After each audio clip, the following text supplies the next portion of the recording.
की बोलो भारत माता की जय जोहार जय जय आदिवासी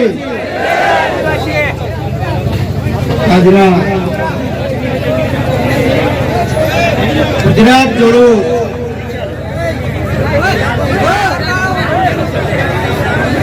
આજના ગુજરાત જોડો કાર્યક્રમમાં આપણે પુણ્યવાડ ખાતે ઉપસ્થિત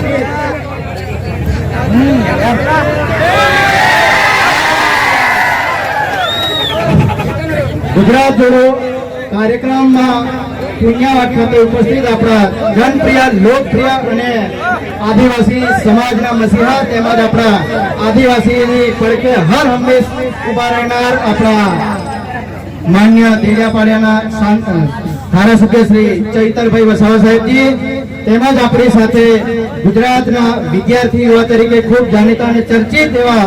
યુવરાજસિંહજીને પણ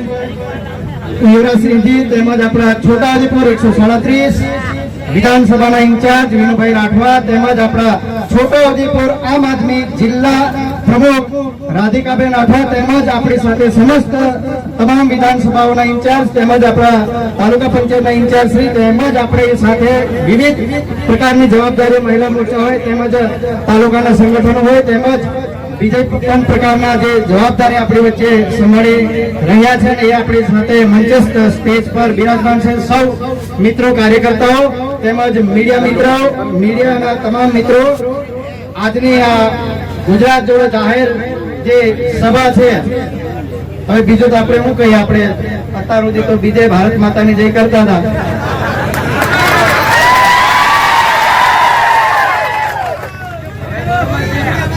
हम दिन चार रहे ना हम दिन चार रहे ना माँ तेरा वैभव अमर रहे આ એક રાષ્ટ્રીય સ્વયંસેવક સંઘની પ્રાર્થના છે આરએસએસ ની એના એક આ લીટીઓ છે બે બોલ છે બરાબર તેમજ ભારતીય જનતા પાર્ટીમાં ખૂબ વર્ષોથી જિલ્લા સંગઠન તેમજ તાલુકા સંગઠનમાં વિવિધ પ્રકારની જવાબદારીઓ સંભાળી તેમજ આપણે તાલુકા પંચાયતમાં પ્રમુખ તરીકે પણ થોડા દિવસો હું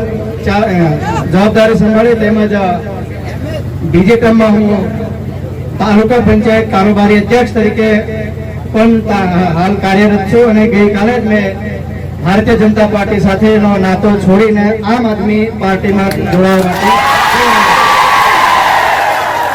ખૂબ મોટી સંખ્યામાં અમને એવું હતું કે આ વરસાદનો સમય છે ચૈતરભાઈને ફોન પણ કર્યા મેં કીધું ચૈતરભાઈ જરા ઉતાવળ રાખજો પણ અહીંયા તો ચૈતરભાઈનું નામ જ કાફી છે પબ્લિક ગમે તેવા સંજોગો વાદળ હોય વરસાદ હોય તડકો હોય ગમે ત્યારે હોય પણ ચૈતરભાઈને સાંભળવા માટે લોકો 12-10 કલાક લોકો ઉભા રહેતા હોય છે અહીં તો થોડા પ્રચાર પ્રસારનો માધ્યમ દ્વારા થોડા અલગ અલગ ટાઈમો આપે એટલે બીજા અમુક લોકો તો ચૈતરભાઈ 10 વાગ્યામાં આવી ગયા અહીંયા ગ્રાઉન્ડ પર તો મારે જે વાત કહેવાની છે હવે શરૂ કરીશ કે આપણે છોટાઉદેપુરના જિલ્લા માટે કે છોટાઉદેપુરના તાલુકાઓના કે શિક્ષણ માટે કે સમાજ માટે કે અન્ય વિષયો માટે ઘણી વખત આપણે ઉભા થતા હોય છે ઘણી વખત ચૂંટાયેલી પાર્ટીઓને પણ આપણે રજૂઆતો કરતા હોય છે પણ ક્યારેય આપણું સાંભળવા માટે તૈયાર નથી પણ આદિવાસી સમાજને આ લોકોએ એક મજાક બનાવીને રાખી દીધું છે કારણ કે જય જોહાર બોલો ત્યારે પણ આપણા કાનના પડદા ફાટી જાય છે આ લોકો માટે ભારતીય જનતા પાર્ટીના ચેલા ચપાટાઓ જે લોકો છે એ લોકોને આજે પણ કહી દે જય જોહાર બોલો કે જય આદિવાસી બોલો ત્યારે આ લોકોના કાનના પડદા ફાટી જાય છે એટલા માટે હું કહું કે તમે આદિવાસી સમાજ માટે કેમ તમને આદિવાસી સમાજ વાળો નથી તમને અમુક જગ્યાઓ પંચાયત થી લઈને પાર્લામેન્ટ સુધી જયારે આપણો સમાજ તમને પહોંચાડતો હોય ત્યારે તમે સમાજની પડખે ઉભા રહેવા માટે કેમ તમે શરમ અનુભવો છો મારે આ કહેવું છે આજે ભારત નદીનો બ્રિજ હોય છેલ્લા 3 વર્ષથી કોઈ તમે ભારત નદીનો બ્રિજ તૂટ્યો છે એના માટે એક પણ નેતા ભારતીય જનતા પાર્ટીનો ચૂંટાયેલી પાંખ હોય કે કાર્યકર્તા હોય કે હોદ્દેદાર હોય કે જિલ્લાથી લઈને તાલુકા સુધીના તમામ લોકોએ કોઈ પણ અવાજ ઉઠાવવા માટે તૈયાર નથી અને આ લોકો માત્ર ને માત્ર હિન્દુ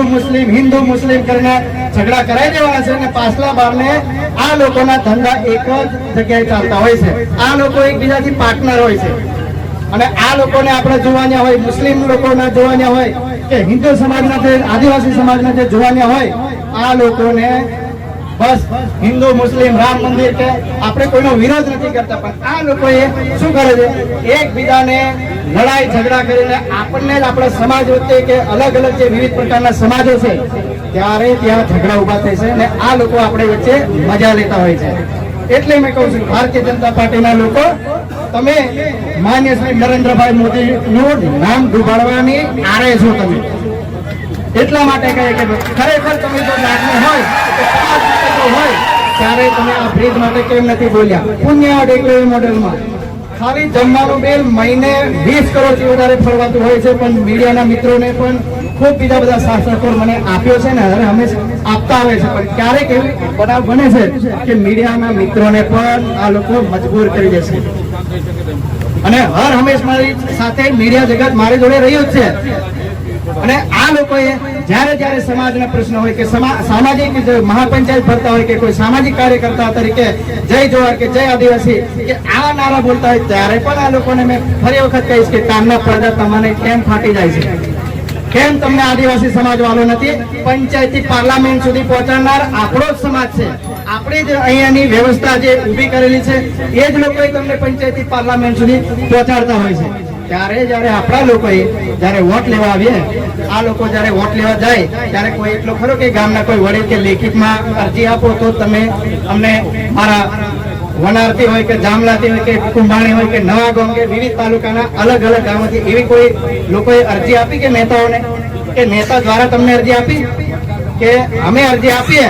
તો તમે મને વોટ આપજો, પણ આપણા રેશન કાર્ડનું અનાજ લેવાનું હોય કે પછી ઈ કેવાયસી કરવાનું હોય કે ગમે ત્યારે હોય તો તારે કે નેતાઓ દ્વારા જે સરકાર શ્રી દ્વારા ફરવાયેલી ગ્રાન્ટોમાંથી આપણે કોઈ હેન્ડપંપ લેવા જાય, કોઈ આરસીસી રોડ લેવા જાય, કોઈ કોઝવે લેવા જાય ત્યારે એ લોકો વિવિધ પ્રકારની અરજીઓ માંગતા હોય છે. કેમ તમને ભાઈ વોટ લેવા માટે કોઈ તમે અરજી નથી કરતા?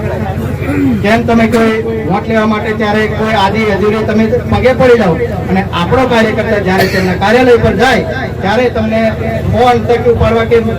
2 મિનિટ મળવા માટે એમના માટે સમય નથી. અને એકબીજાને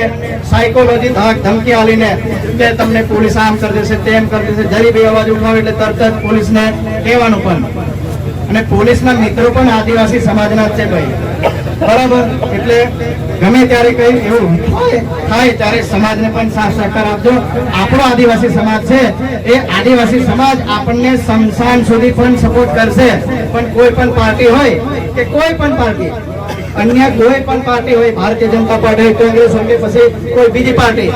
ત્યારે તમને મતદાન સુધી સાથ સહકાર આપશે. પણ આદિવાસી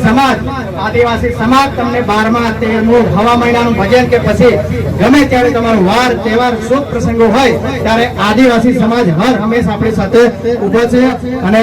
આવનારા દિવસમાં ભારતીય જનતા પાર્ટીના ચેલા ચપાટાના પાટિયાની પણ અરજી તો અમારું નામ ખૂબ લાંબી બધી ભવિષ્યમાં બધી વાતો કરીશું. આપણે નાનકડી સભાઓ કરીશું. ટાઈમ ઓછો છે, સમય ઓછો છે અને ખૂબ બધા ખેડૂતો, બધા ખેતીનો સમય છે, વધતા વરસાદ વચ્ચે આવી ગયો છે તો ઘણા એવા લોકો પોતાનું કામ છોડીને આપણી વચ્ચે ઉપસ્થિત રહ્યા. તો એ બદલ સૌ મિત્રોનો હું ખૂબ ખૂબ આભાર માનું અને ક્યારેક આપણે લાંબી વાતો પાછા કરીશું. અસ્તુ ભારત માતા કી જય. જય જય જોહાર. ફરી એક વખત બે હાથની મુઠ્ઠી વાળીને ભારત માતાની જય જોહાર બને છે. બે હાથની મુઠ્ઠી વાળો ભારત માતા કી